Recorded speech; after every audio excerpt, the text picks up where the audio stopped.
Yo, what's good, guys? It's RTE here, and I was scrolling through X the other day and I came across this tweet that said, what fair value gap do you use when you see a series of fair value gaps stacked on top of each other?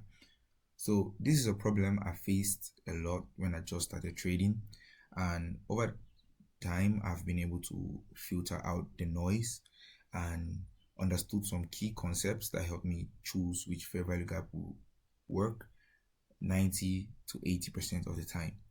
So, without further ado, let's get into the first of those concepts that helped me to master which fair value gap is going to be most efficient. Okay, so the first concept we're going to look at is equilibrium. Now, basically, to put it in simple terms, equilibrium is just basically a concept we use to determine the premium and discount range of a market. Now, premium, as the name suggests, it's high, discount, it's low. When I say high and low, I don't mean in terms of market structure, I mean in terms of pricing. As you can look to the right, you see prices 300 to 80. Coming down, you see 162, 154, 146. That's what I mean by high and low. Good. So basically, you want to sell at a high price and you want to buy at a low price. Even in everyday life, if you want to buy a new pair of shoes, for example, preferably you want to buy it when there's a sale or when it's at a discount. And if you want to sell that same pair of shoe, you want to sell it at the highest possible price. So we use that same concept of basic demand and supply in trading. What does that say? Look here, we have this 5K range and this 2K. So if the market is trading, the market is trading, and you're looking for a buy, right? You want to buy when the market is inside of this 2K range.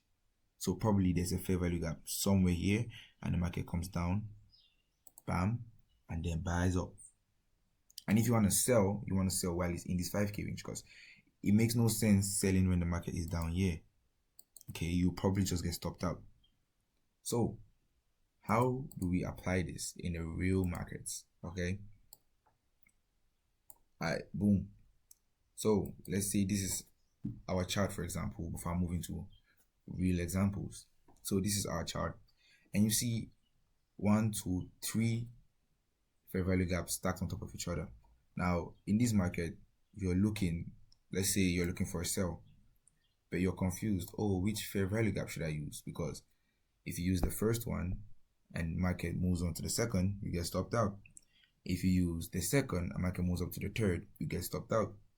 If you use the second and market just reacts to the first, you miss an entry, which is not ideal. So this is how we use equilibrium to our advantage in this situation. Okay, so you use the GAM box. I will drop all of the settings in my X link in my bio, and I'll just put the handle up on screen now. But getting back into it, this is our equilibrium tool. We draw from the high to the low, okay, and from the low to the high if we were looking for a buy. That being said, from the high to the low. Now, what can you see? You see we have our equilibrium. Let me just sort this out quick. Okay, you see we have our equilibrium drawn out, and you can see we got our 1, 0.5, 0. So what do you see? Everything above the 0.5 line is our premium zone. Everything below is our discount. Remember, like we said, you want to sell at a high, that's a premium, and you want to buy at a low, the discount. So what do?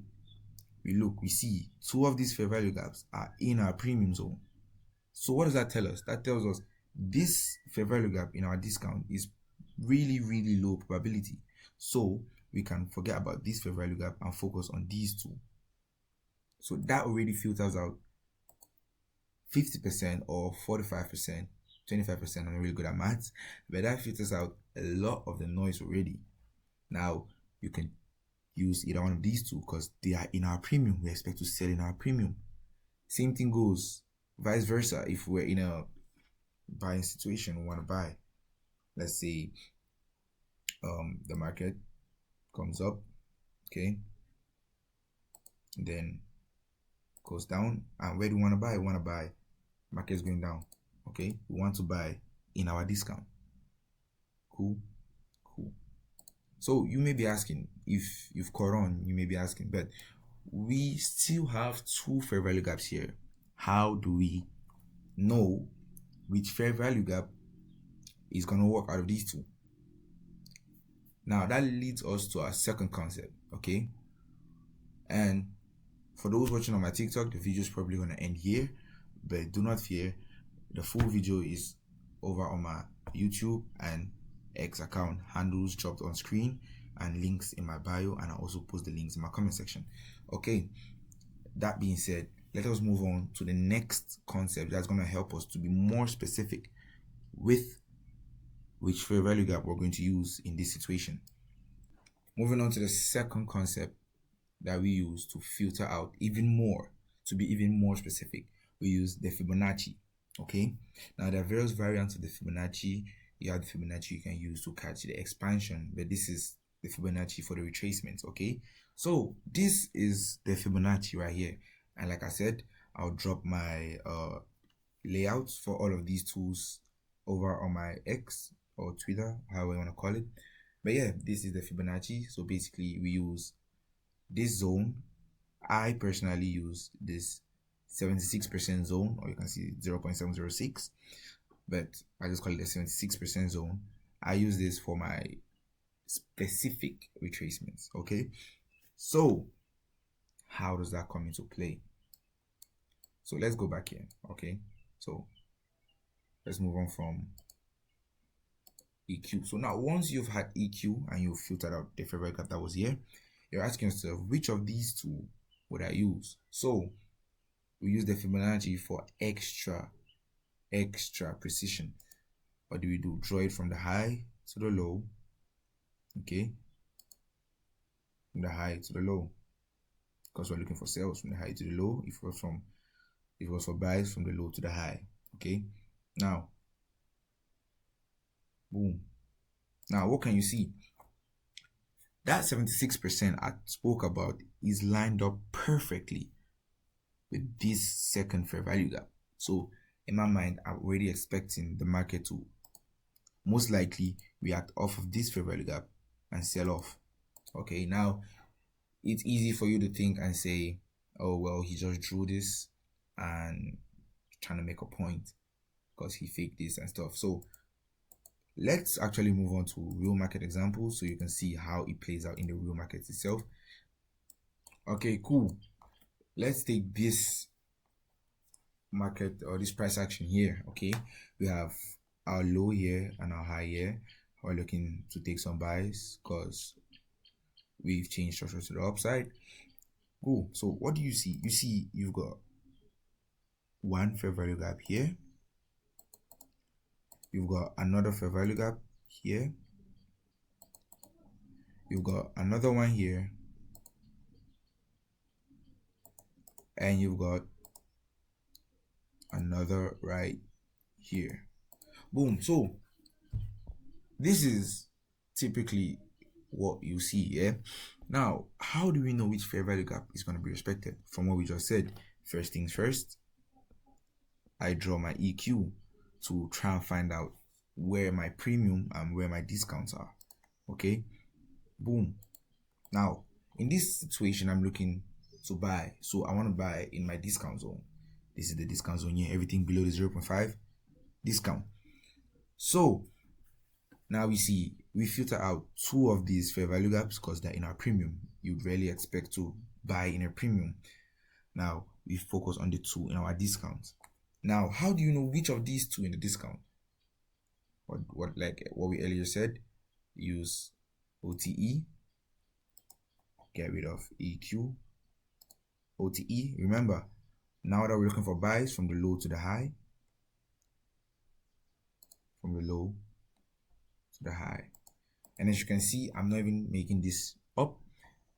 From the low to the high, you see it lines up perfectly with this fair value gap right here. And what did price action do? Came down, respected that fair value gap, and bought right away. Okay, let's look for another example. Okay, all right, let's find another random example. All right, perfect. Okay, so here we see this trending downwards trend, and we're looking to catch some sales possibly. Okay, so we see high and the low. We see how many fair value gaps can you spot? One, two, and three fair value gaps.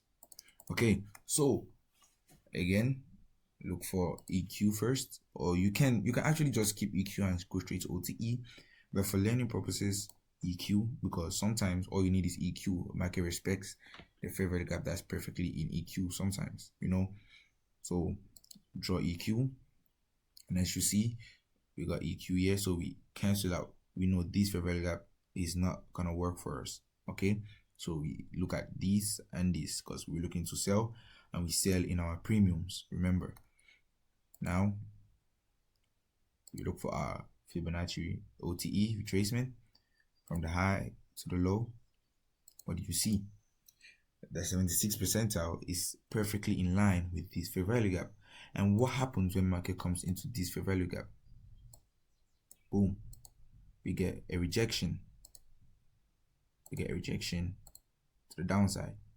Okay, so what I'll advise you to do here is head over to my Twitter, get the settings for yourself.